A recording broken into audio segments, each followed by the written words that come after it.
Hi, I'm Devin from CareerFind. Welcome back to my home office. This week, we continue our look at how to properly explore post-secondary education. And I thought this week would be a good time to take a look at potential stumbling blocks and looking at graduation rates. When you're in high school, I find the focus is really heavy on getting into the program. Well, you may take a look at stuff like residence options or potential around clubs and campus activities and maybe explore services a little bit.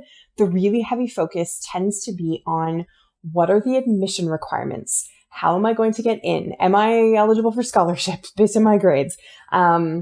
What are the deadlines? At what point do I need to provide documentation to prove that I meet admission requirements? And what does that actually look like? Once you're in the program, you're going to have to get through the program in order to get onto the career you would like to pursue. And this is a place that many high school students fail to consider in their research.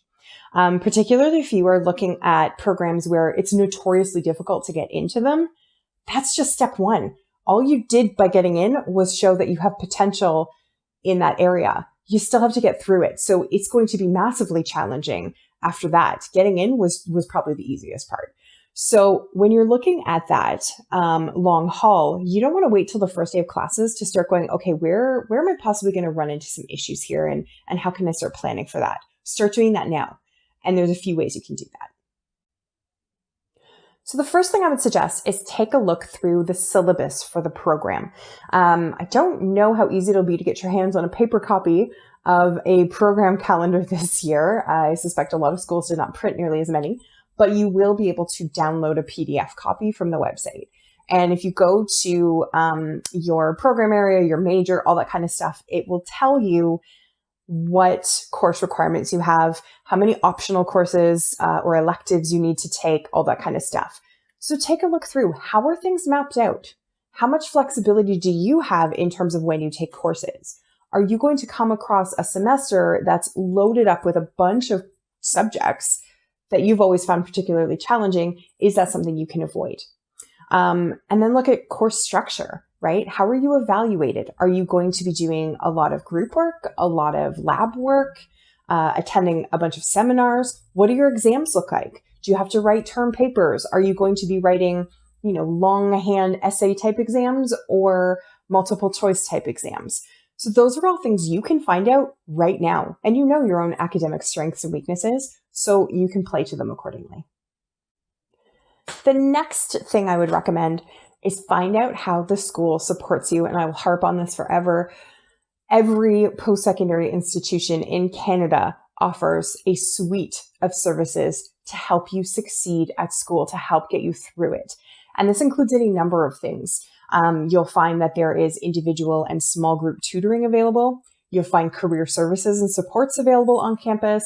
You will find services for students with disabilities. You will find services and supports to help with physical and mental health. You'll find a home away from home available to you if you identify as a member of one of Canada's Indigenous communities. You name it. There is a service available, probably multiple services available that can help get you through. So start contacting them as early as you can and start discussing what concerns you have with them. So that's what they're there for.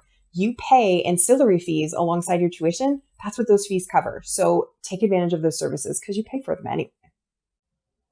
And finally, one other thing I would recommend is take a look at the graduation rates for the school and the program that you're considering.